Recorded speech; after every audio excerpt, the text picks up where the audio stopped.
Hi, everyone. Welcome back to Sister Wives Secrets, where no secret lasts long. If you're ready for the unvarnished, unfiltered drama going on behind the scenes of the Brown family, be sure to hit that like button. You won't regret what's unfolding now. Let's begin with a moment that rattled the very foundation of Janelle's home, and perhaps her entire belief system. Kody didn't enter the room. He charged in like a tornado. He was flushed, veins throbbing, and spit flying as he launched a rampage at Gabriel. His insults cut deep and bitter. Disrespectful, lazy, entitled, and he wasn't raging for the fun of it. He was almost nose to nose with his own son's face, bellowing in a rage that left Janelle paralyzed in terror. Gabriel didn't budge. His fists were balled up, his eyes blazing, not with fear, but with anger. At that moment, Janelle saw something she never saw before. Her son, cornered and cracking, not just under Kody's anger, but under pressure that dated years back. And that's when she intervened. Her voice didn't heighten, but it sliced through the air like metal. "Kody, stop that," she said, stepping in between them, shaking from head to foot. She could sense her son's breath on her back, agitated and jerky, like a wounded beast attempting to remain calm. Kody glared at her, soundless, impenetrable, then whirled about and slammed the door shut. But what followed showed a side of Janelle that even she had kept hidden for far too long. Alone in her bedroom, hands trembling still, Janelle drew out a folder, one she had concealed for years. On the cover, just two chilling words, "just in case." Within were screenshots, text messages from Kody, berating his sons for challenging his authority. Voice notes from family therapy sessions, his voice thick with sarcasm and venom. Photos of her children, once filled with light, now seeming hollowed out and exhausted. As she scrolled through the painful moments, silent tears fell onto her keyboard. She had worked so hard to preserve the image of a cohesive family, to preserve him, that she hadn't taken a step back to consider how much her children were suffering. And all for what? But Janelle wasn't alone in the midst of the storm. Robin Brown had always thought she was Kody's soulmate, his emotional stabilizer, the woman he loved. And for years, it was true. She was the peacefulness in his tumult, his confidant, the one who calmed his fury. But even Robin couldn't avoid the fractures that were now spidering across their once unbreakable bond. She started seeing it, in his voice, in his eyes, the same anger directed at her kids. Dayton, the enthusiastic one with so much love to give, now winced when Kody got loud. Brianna slept in tears after a minor fight about school. And little Ariella? She began hiding in the corners of the house, vanishing when the tension became too much to handle. The very man who vowed to love them and guard them all was turning into the one they feared the most. And that's just the start. The evening Robin heard the creak of the garage door opening. She prepared herself. Kody was in, and recently his return didn't provide comfort. It provided chaos. She attempted to rationalize it in her head. He's stressed out. The family is imploding. He's under stress. But somewhere inside, those justifications had started to sound false. That evening, Kody unleashed his fury on Dayton. The offense? Missing trash pickup. But Kody didn't see it as a mistake. He saw it as defiance. He called Dayton ungrateful, insisting the boy was lucky to have any man step in as his father. Robin had heard enough. "Stop! Just stop!" she said, her voice shaking. "You're hurting him." Kody spun around, his expression wild, not angry, but unhinged. "Now you're just like the others," he snapped. That night, Robin locked herself in the bathroom and cried until the sun came up. The man she once trusted, the man she thought was her partner, had become someone she feared. The loyalty she'd built around him like a fortress now felt more like a prison. But Robin didn't simply cry. 2 weeks later, she entered a family law firm. The receptionist stared at her in shock. Robin did not blink.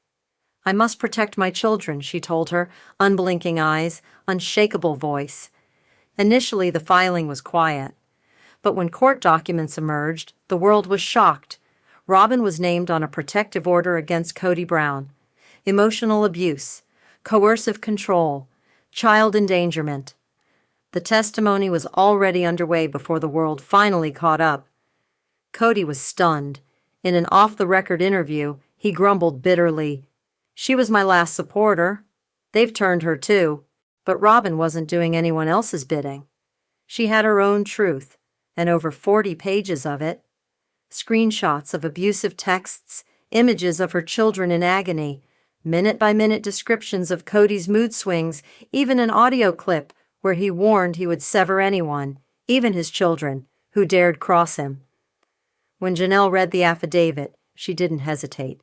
She picked up the phone, called Robin, and said just 2 words, "I'll testify." And then something truly unexpected happened. Meri, long estranged, often distant, showed up, quietly, without fanfare. She walked into the courtroom and stood alongside the very women she'd once seen as rivals. For the first time, the sister wives weren't divided. They were united. Within the courtroom, there was a palpable tension, an intimacy. No cameras, only truth. Robin went on the stand first. Her voice trembled as she explained how her children began living in fear. She admitted that she spent years defending Kody, even in spite of her own instincts. "But now I see it," she spoke softly. "I was defending the wrong person." Janelle did as well. Her hands shook, but her voice was firm. She explained how her son had cried after having been belittled by his own father. Her testimony was not as a wife, it was as a mother who reached her breaking point. Kody remained silent. His attorneys advised him not to, but he just couldn't keep quiet outside the courtroom.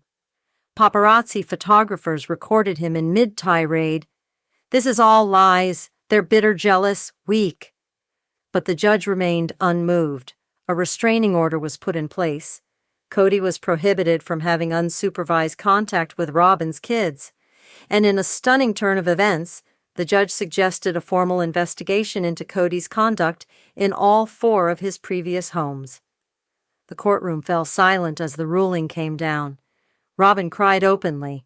Janelle shut her eyes. Meri just nodded. It wasn't complete justice, but it was a start. That evening, Kody burst into a studio and posted a raging video venting about betrayal and spiritual warfare. It was meant to be kept private, but it got out. And it didn't do much for his argument. But then what happened? No one could have imagined. For the first time in decades, the 3 women who lived parallel lives under Cody's reign reunited. Janelle started a blog, raw, honest accounts of taking back her voice after decades of emotional suppression. Robin initiated family therapy and testified on a podcast for coercive control survivors. "You can love someone naturally," she explained, "and still decide to walk away. That's not weakness, that's strength." And what about Meri? She returned with a viral video called, "I wasn't silent, I was surviving." Her words set the world ablaze. Thousands of women ensnared in spiritual or emotional abuse found the courage in her testimony. Cody's kingdom, once supported by reality television and public image, meanwhile started to crumble. Sponsorships disappeared. His television future was bleak. One of his last properties foreclosed. He phoned his older kids. No one answered. Public appearances became public outrage. In his last interview, Kody sat in a dimly lit studio by himself. The producer asked, "Do you have any regrets?" He didn't respond. He simply stared blankly into the camera. But the tale wasn't finished. Months since the courtroom fight, something wonderful occurred. One morning, early and still, alongside a serene lake just outside Flagstaff, Meri, Janelle, and Robin sat together. No crew, no script, simply 3 women, gazing at the quiet water, wordless. "We made it out," Janelle breathed. Robin nodded. "We didn't just get through him, we rescued our children." Meri gazed out across the lake. "Being his wives was never our purpose. We were meant to save each other." They weren't sister wives anymore. For the first time, they were just sisters. But just when you think the chapter is closing, Christine Brown reinsures into the story with a glow-up that has fans cheering. First to exit Kody's polygamy, Christine has rewritten her entire life. Divorced from Kody, she fell in love again, but this time on her own terms.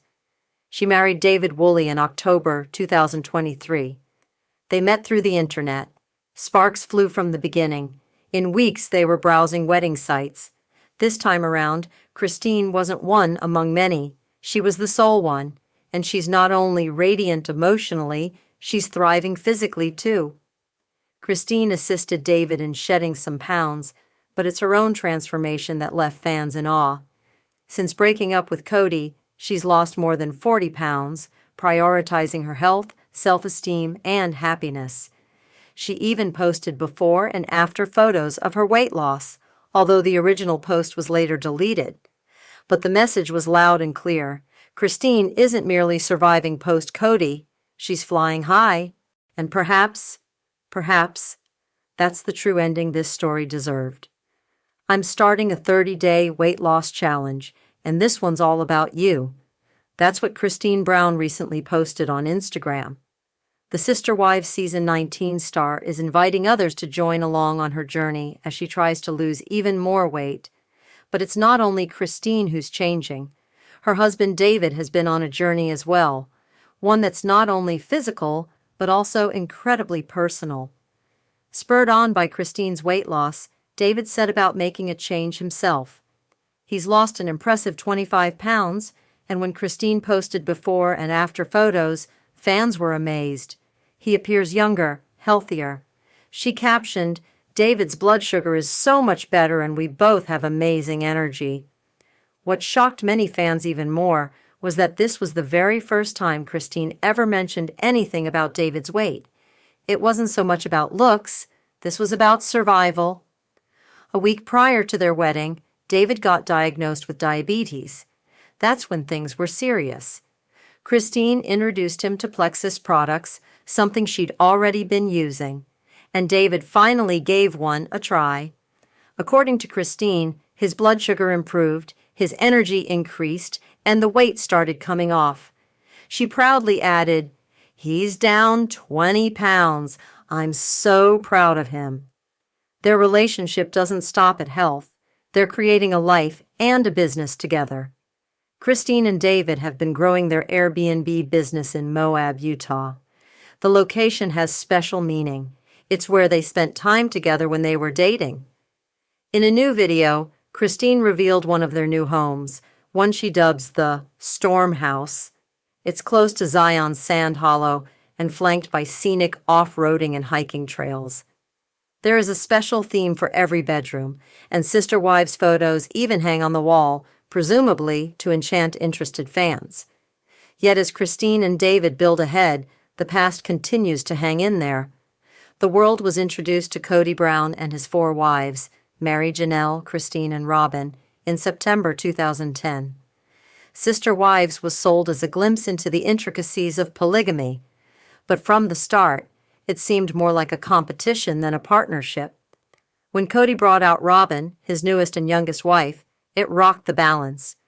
Christine had been the backbone of the family, managing the household, taking care of the children, and handling finances.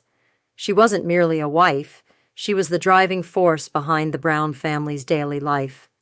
And Robin was aware of this. Initially, Robin was visibly awed by Christine's presence, but that soon turned into stealth sabotage. She didn't merely wish to fit in, but rather become a standout. Gradually, systematically, Robin started sabotaging Christine's status in the family. She employed a nanny rather than letting Christine babysit for her. She isolated her children from the others, and while Christine alone managed late nights, pregnancy, and domestic chores, Robin acted out the role of the helpless newcomer. She demanded Kody's full attention and received it. Robin's insecurity was deep. Perhaps she was afraid her children would become too attached to Christine. Perhaps she felt threatened by Christine's warmth. Either way, she struggled to drive Christine away.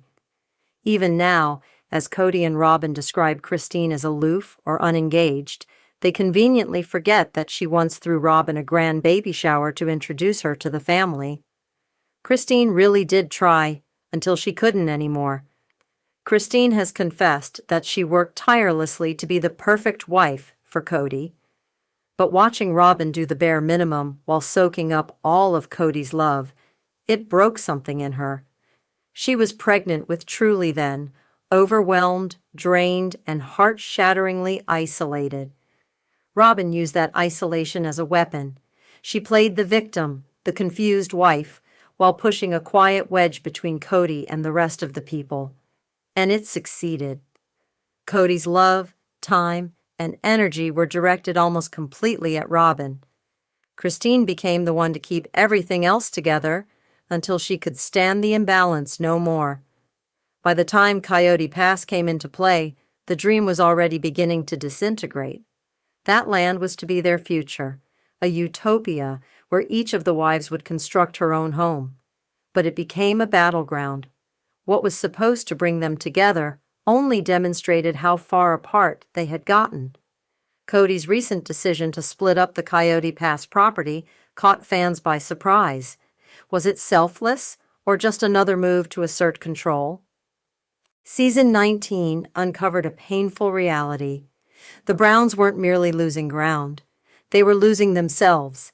The house was a symbol of broken promises, fractured families, and love that couldn't hold up under favoritism, insecurity, and silence.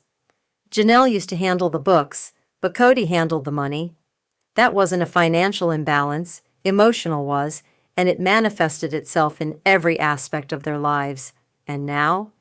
Coyote Pass's dream is over, like the dream of a united family. Initially, the ex-wives who were not Roberts felt helpless as far as the financial decision-making was concerned.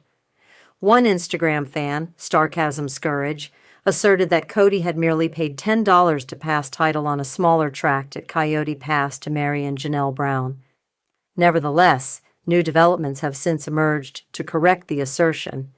It would appear that Kody did, in fact, offer his two former lovers additional title to the property. Now, the Browns own the two bigger lots with their respective distinctive acreage and are dividing the two smaller lots in half. But here's the twist. This new division didn't give Christine ownership of the property. Actually, she relinquished her share to the family. Though Kody hasn't given an official statement, many think that he did it to prevent future legal battles.